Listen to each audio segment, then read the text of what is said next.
Dear students, task 13 आई।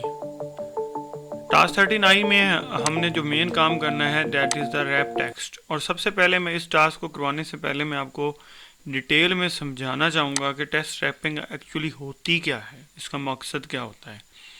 तो इस task को करने से पहले ज़रा थोड़ा सा हम टेक्स्ट रैपिंग के बारे में जानते हैं, फिर हम टेबल का राउंड टेक्स्ट कैसे करना है उसकी तरफ चलेंगे। तो मैं फाइल में नहीं आऊँगा, कंट्रोल N प्रेस करूँगा। फाइल मैंने न्यू ले ली है और मुझे यहाँ पर एक पैराग्राफ चाहिए सिंपली। तो यहाँ पर मैं टाइप कर लेता हूँ इज़ इक्वल टू रैंडम और ब्रैकेट स्टार्ट ब्रैकेट क्लोज, और मुझे एक रैंडमली पैराग्राफ मिल गया है। यहाँ पर मैं ऑटो शेप से आपको सिखा रहा हूँ कि एक्चुअली रैप टेक्स्ट क्या होता है। आप किसी पिक्चर से भी उसको सीख सकते हैं। तो मैं सिंपली एक थोड़ी सी कुछ इमेज लेना चाहूँगा। चलें ये ले लेते हैं। देखें ये हमारे पास एक ऑटो शेप आ गई है। देखें डिफरेंट टाइप की मैंने शेप ली है, स्टार टाइप की। अब देखें इसको मैं अगर रैप टेक्स्ट यहाँ पर आया हूँ और स्केयर किया है, तो आप देखें कि एक स्केयर में इसका जो टेक्स्ट है वो यानी कि इधर से उधर मूव हो रहा है। और अगर मैं यहाँ पे इसको टेक्स्ट रैप कर दूँ टाइट, तो देखें ये जो प्रोफेशनली है वो इसके करीब करीब पहुँच गया है। और ये थोड़ा सा इस तरह से, यानी कि ये आपकी जो भी पिक्चर होगी या कुछ उसके अराउंड टेक्स्ट आ रहा होता है। और अगर यहाँ पे मैं इसको बिहाइंड द टेक्स्ट करूँगा तो ये बिहाइंड द टेक्स्ट चला जाएगा, as a watermark use कर लेंगे। अगर स्केयर करेंगे तो स्केयर पूरा वो ले रहा है स्पेस जो है। थ्रू करेंगे तो थ्रू में देखें वो बिल्कुल ही करीब से आ रहा है। और अगर मुझे इससे भी ज़्यादा करीब करना है तो मैं एडिट द रैप पॉइंट्स, और मैं ये जो पॉइंट्स होते हैं उनको मैं अगर और थोड़ा सा अंदर की तरफ ले जाऊँ तो ये जो टेक्स्ट होगा ये बिल्कुल स्टार के साथ साथ हमें मिल जाएगा। तो ये एक्चुअली कहलाती है रैपिंग, कि आपकी जो शेप है या पिक्चर है उसके अराउंड आपका टेक्स्ट जो है वो चल रहा हो। अब उम्मीद है आपको इस चीज़ की तो समझ आ गई होगी। दूसरा, यहाँ पर टेक्स्ट रैप के अंदर ये जो मोर लेआउट ऑप्शन होती है, यहाँ पर भी जाके हम इसकी एडवांस सेटिंग कर सकते हैं। इसकी पोजीशन कहाँ पर होनी चाहिए, अलाइनमेंट कहाँ पे होनी चाहिए। मैं अलाइनमेंट लेफ़्ट लेता हूँ, लेफ़्ट ऑफ द मार्जिन लेता हूँ। ओके, तो देखें ये बिल्कुल लेफ़्ट साइड पे आ गया है। और अगर ये यहाँ पर एज ए स्केयर होता तो देखें बिल्कुल उसके मार्जिन के लेफ़्ट साइड पे है। और अगर यहाँ से मैं मोर लेआउट में जाकर इसको पोजीशन में मार्जिन की जगह पे इन लाइन ले लेता हूँ, तो बिल्कुल उस लाइन के साथ साथ हमारा चलेगा या उस पैराग्राफ के साथ साथ चलेगा। तो ये हमारे पास कुछ ऑप्शंस होती हैं जिनको हमें समटाइम्स यूज़ करना होता है। और ये जो बटन है इसके साथ करके ये एक्चुअली यही टेक्स्ट रैप का ही कंसेप्ट आ रहा होता है, वही चीज़ हमारे पास आ रही होती है। तो यहाँ पर ये तो था हमारा टेक्स्ट रैप। उम्मीद है आपको समझ आ गई होगी कि ये एक्चुअली होती क्या चीज़ है। अब हम चलते हैं अपनी फाइल में। तो ये टेबल है जिसको हमने टेक्स्ट रैप करना है। हमारा टास्क 13 आई ये कहता है कि नैरो द कॉलम्स, उसको जितना हो सके आप नैरो कर लें। Top in the top table, ऊपर वाले टेबल को, नीचे वाले टेबल को नहीं। There is minimum white space कम से कम होनी चाहिए। और फिर आपने क्या करना है, उसको रैप टेक्स्ट कर लेना है। Wrap text setting option is the table so they the body text of the document follow around the table. ये देखिए ये अराउंड को मैंने हाईलाइट कर दिया। तो अराउंड द टेबल हमने उस टेक्स्ट को मूव करवाना है।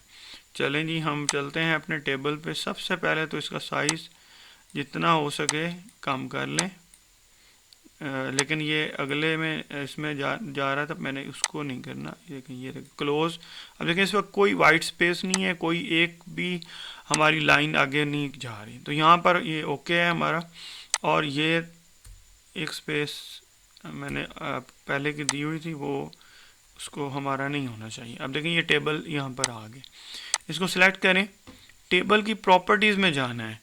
आप प्रॉपर्टीज़ में जाने के लिए लेआउट पे क्लिक करें और यहाँ पे इस ये जो एरो सा छोटा सा बना होता है, टेबल की प्रॉपर्टीज़ यहाँ से ओपन हो जाती हैं। ये टेबल इनसाइड सेल्स की प्रॉपर्टीज़ हैं, ये हमारे पास टेबल की प्रॉपर्टीज़ हैं। तो मुझे करना क्या है कि मुझे यहाँ से अराउंड द टेबल पे क्लिक करना है, इस वाले पे। और अराउंड द टेबल क्लिक करने के बाद मैं अगर इसको ओके करता हूँ तो देखें ये बिल्कुल हमारा जो टेक्स्ट है वो इसके इस साइड से अराउंड आ गया है। ये थोड़ा सा हमारा टेक्स्ट आगे आ रहा है। इसको हम एक स्पेस अगर नीचे कर दें तो ये नीचे चला जाएगा। बाकी हमारा ये जो है उस टेबल के बिल्कुल सामने सामने हमारा टेक्स्ट आ चुका है। अगर हम बुक के अंदर से भी अपने देखेंगे ये हमने कैसे करना है तो वो आपको ये बताया गया होता है।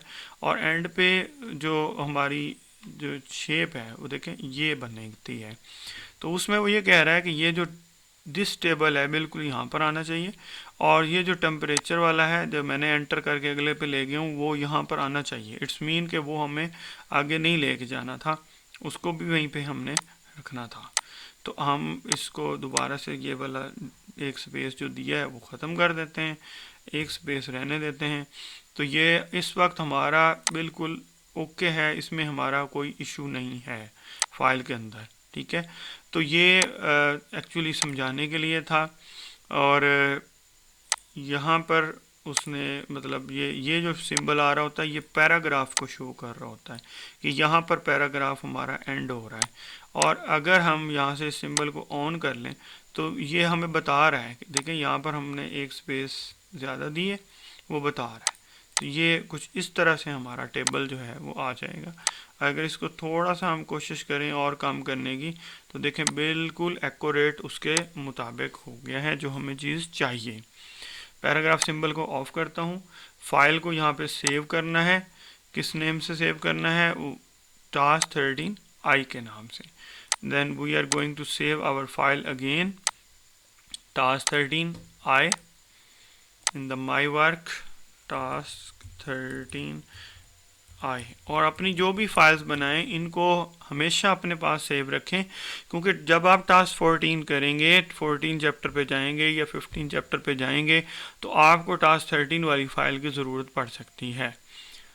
तो इसी तरह पेपर में भी आप जो पेपर सॉल्व करते हैं तो पेपर सॉल्व करते हुए भी अपनी सोर्स फाइल्स को उसका बैकअप ज़रूर रखते हैं, उसको ख़राब नहीं करते। उसके अंदर तब्दीली जितनी भी करनी हो कोशिश की जाती है, 2 से 3 बैकअप डिफरेंट जगह पे जितने टास्क करने के बाद होते हैं आप ले लेते हैं। उम्मीद है आपको ये वीडियो पसंद आई होगी। सब्सक्राइब ज़रूर करें चैनल को और नई वीडियोस ताकि आपको मिलती रहें। बहुत शुक्रिया, थैंक यू।